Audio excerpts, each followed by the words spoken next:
In an age saturated with spectacle, it's easy to underestimate the philosophical weight of pop culture. Yet some works, knowingly or not, act as vessels for deeper truths. IVE's Heya is one such vessel. Beneath its glimmering surface lies a metaphysical exercise, a performative, symbolic ritual that addresses the timeless philosophical question of becoming, of breaking, integrating, and emerging whole. This is not a fan's analysis, but a philosopher's reading. In the tradition of Plato, Jung, and Korean shamanism, Heya emerges as a meditation on selfhood and spiritual ascent. Through sound, movement, and visual grammar, it does not merely depict transformation, it enacts. The central motif in the Heya MV is the mirror, an object long associated in philosophy with both narcissism and gnosis. Jacques Lacan famously used the mirror stage to describe a child's moment of self-recognition, a moment of both identification and alienation. In Heya, the mirror reflects not one, but many selves. It is not a symbol of ego, but multiplicity. This aligns with the post-structuralist notion that the self is not a unified essence, but a shifting ensemble of subject positions. IVE's members do not confront one reflection, they confront the infinite selves within, all coexisting, contradicting, and ultimately demanding reconciliation. This fragmentation is not a crisis. It is a prelude to integration. The line, "I see 1,000 me/all burning with a golden flame" is not a cry of disintegration, but a call to transmutation. Fire is a primal force in Heya, both visually and symbolically. In Nietzsche's Thus Spoke Zarathustra, fire becomes a metaphor for creative destruction, a process through which values are redefined and reborn. One must still have chaos within to give birth to a dancing star. In the MV, the members of IVE dance within flame-lit spaces. They are not destroyed, they are reforged. The fire is the test and the womb. It represents the annihilation of the false self, that socially constructed ego created by conformity, performance, and repression. The dancing in fire, the movements that seem both ritualistic and ecstatic, suggest the philosopher's path, not to escape suffering, but to pass through it. The goal is not comfort, but transcendence. While Western philosophers often approach selfhood through logic and discourse, Heya borrows from Korean spiritual traditions, especially Mudong, shamanistic practices. The choreography resembles a ritual, structured repetition, invocation, and bodily intensity. In Victor Turner's theory of liminality, rituals place participants in a space between social roles. Here, identity is suspended, transformation becomes possible.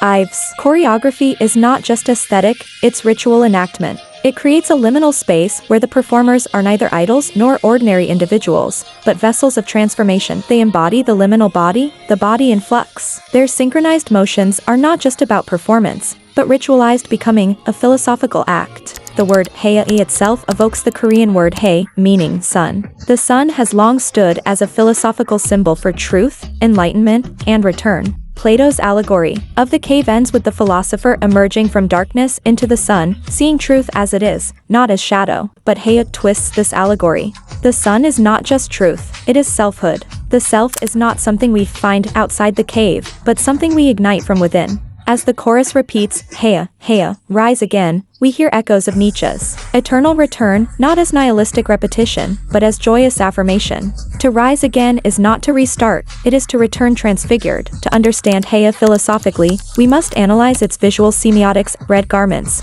representing vitality, blood, and spiritual heat. The red flows like flame, bodies becoming vessels. Circular choreography evokes Ouroboros, the snake eating its tail, symbolizing eternal cycles. Face-wiping motif, gestures toward unmasking, removing the socially imposed face in favor of authentic expression. Eyes direct to camera, philosophical confrontation. The members do not perform for us, they challenge us to witness. These choices are not ornamental. They construct a visual grammar of transformation, a metaphysical vocabulary communicated through movement and costume.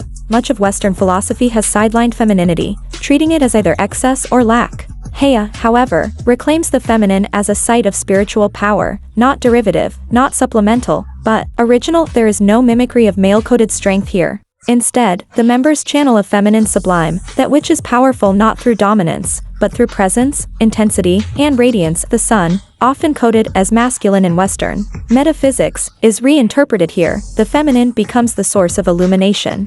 This is not subversion, it is reclamation. The final moments of Heya are not a return to normalcy. There is no cooling off, no quiet resolution. Instead, we are left with the image of persistence, of motion that does not collapse. of light that does not dim. This reflects Deleuze's concept of becoming, not a transformation from one fixed identity to another, but an ongoing process of flux, emergence, and potential. IVE is not declaring who they are showing how they are becoming. Their becoming is not individualistic, but collective. In this ritual, they move together, echo each other, support the transfiguration of one another. Philosophically, it is a refutation of the Cartesian individual and a celebration of communal emergence. Heya is not merely a song, it is a philosophical practice, a performance of what thinkers from Heraclitus to Jung to Korean shamans have called the path of self-becoming. It tells us that the self is a fire, dangerous, radiant, transformative. To face the mirror, to walk through the flame, to dance under the sun, these are not pop tropes. They are existential gestures in a world increasingly mediated by algorithms, appearances, and performativity. Heya dares to be a site of ritual, a digital invocation of the soul. For those willing to read it deeply, it offers not just aesthetic pleasure, but philosophical insight. We are not watching idols perform. We are witnessing a modern metaphysical ceremony. And perhaps, through it, we are invited to ignite our own flame.